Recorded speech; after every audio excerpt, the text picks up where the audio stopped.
Welcome back, Chapter 5. Sydney looked at Inspector Pierre. So, this argument, she said, between Grace and Julian, I understand that many resort guests witnessed it since it occurred near the pool, and it happened in the afternoon of the day Julian was killed.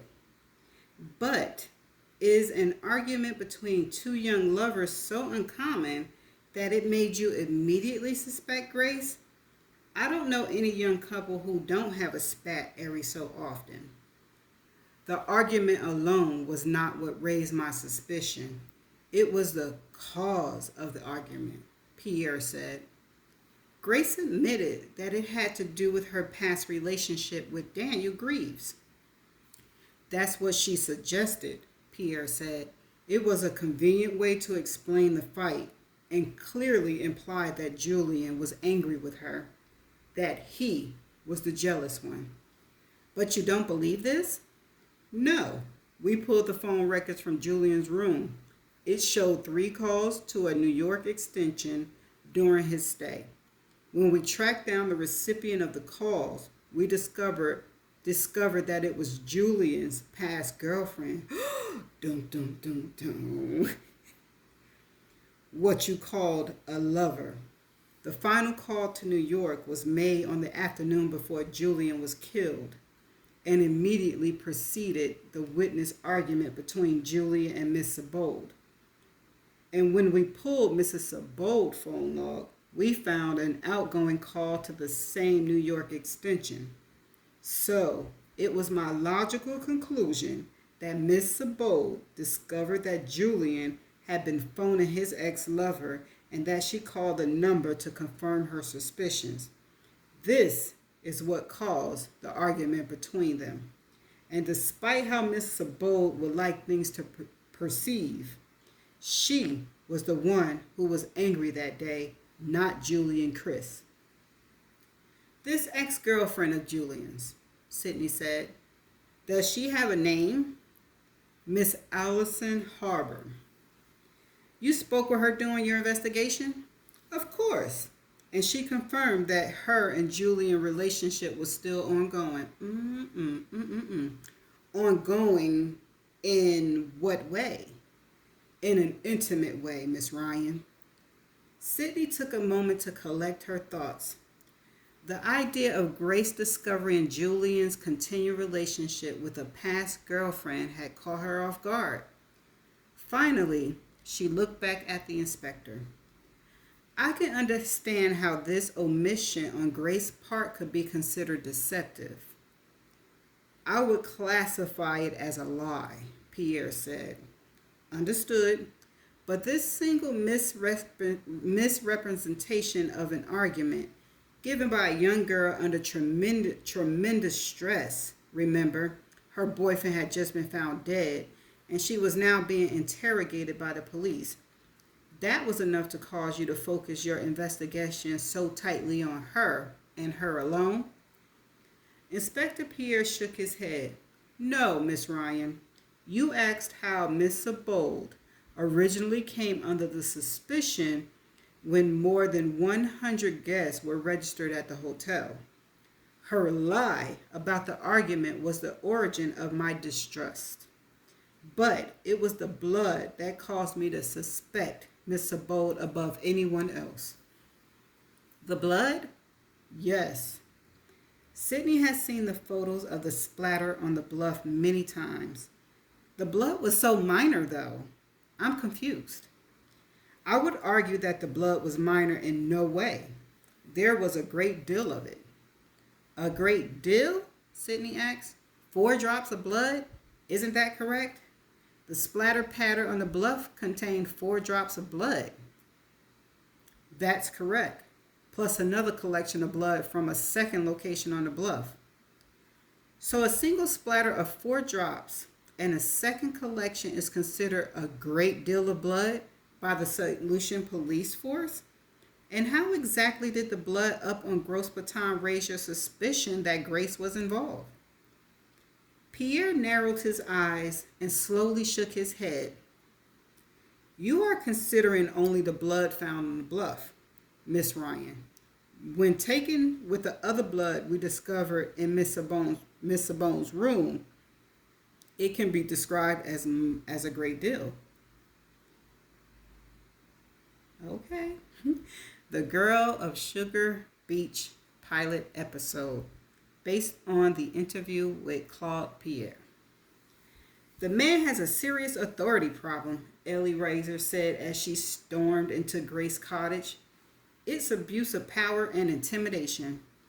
Detectives had interviewed all the members from their group, shuffling them one by one into the small conference room near the front lobby of the resort.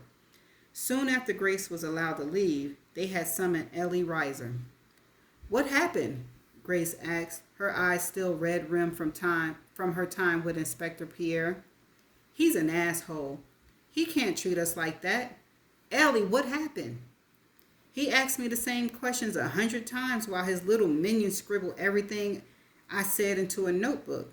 I asked why he was transcribing my words if they were recording the interview. No answer. They're trying to intimidate us. God, Ellie, just tell me what you said.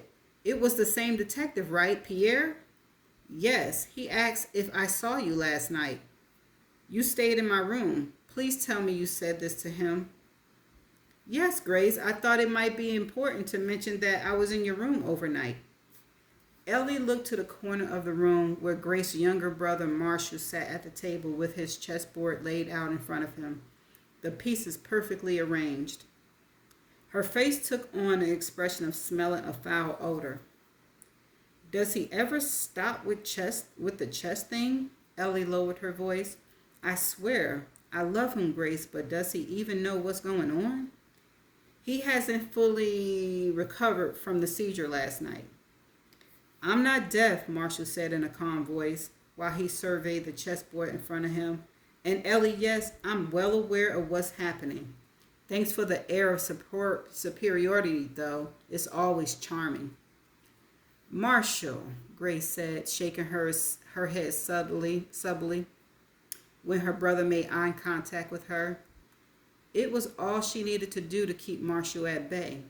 Just 16 months separated them in age, and the brother-sister relationship between Grace and Marshall Sabold was strong, sometimes even overwhelming to those around them. It was something only the two of them understood fully. Since Marshall's accidents, they had only grown closer. Ooh. Marshall returned his attention to his chessboard.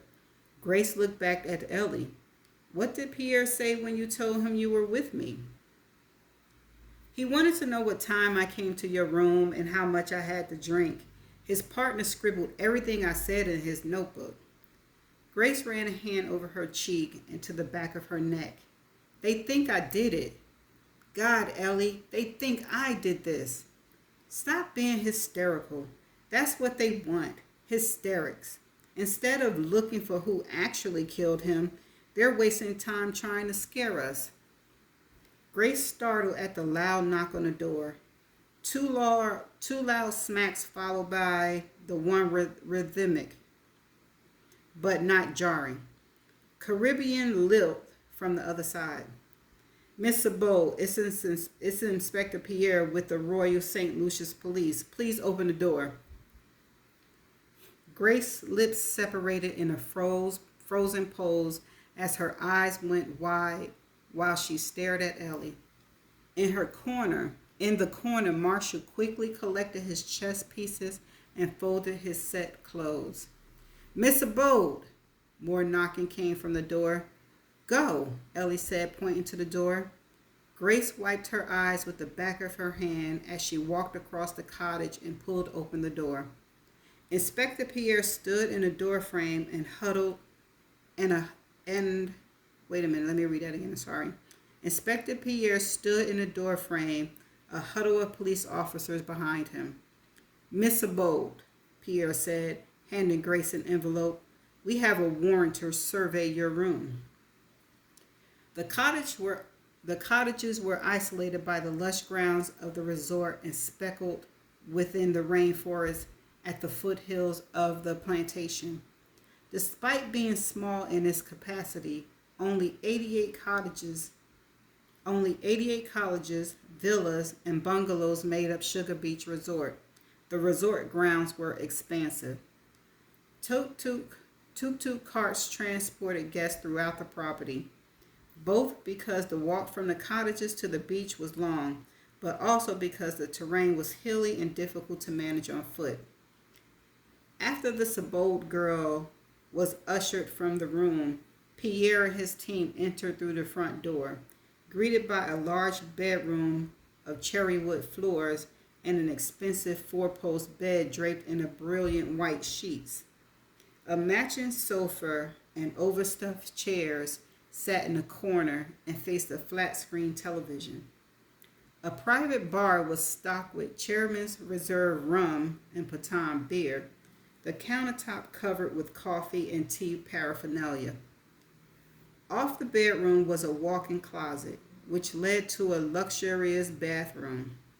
Lining the closet walls were built-in shelves for clothes, suitcases, and hanging garments. The bottom row of cubbies held an assortment of Grace Sabold shoes, to which Pierre pointed. The technicians approached with gloved hands and retrieved each pair of shoes, dropping them into clear plastic evidence bags, which they quickly sealed. Grace dresses and blouses, which hung in the closet, were placed in clear plastic bags too. Pierre took 30 minutes to inspect the room, disturbing as little as possible as he surveyed and sifted through Grace's belongings. He eventually made his way into the bathroom.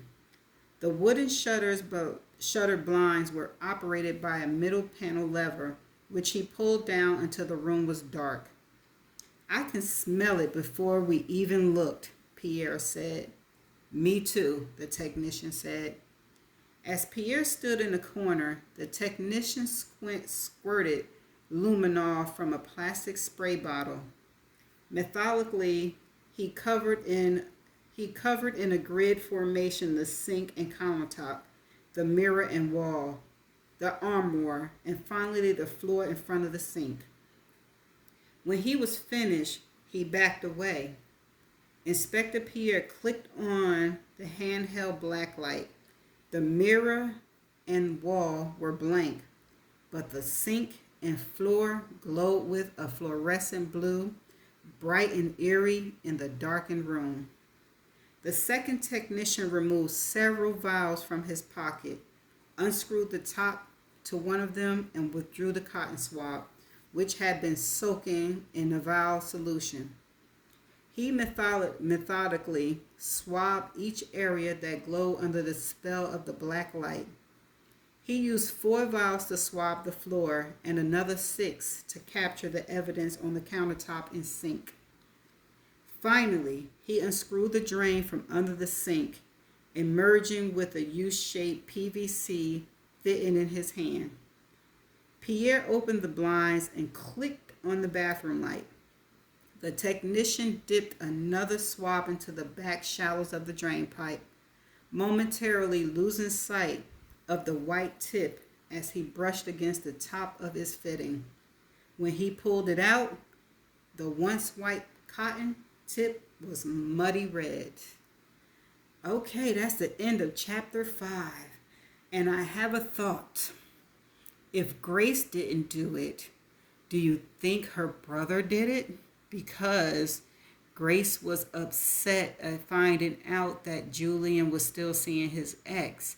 And being that Grace and her brother are really close, like they just mentioned, do you think the brother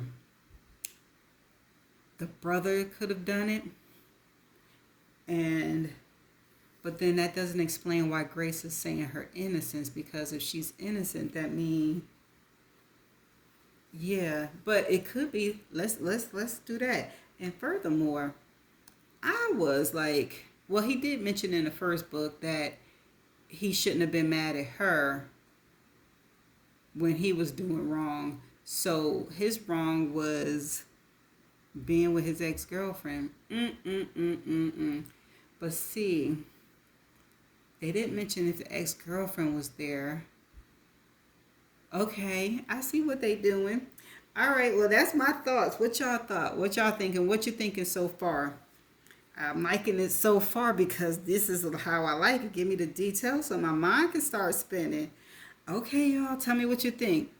I'm going to see y'all in the next chapter. Bye.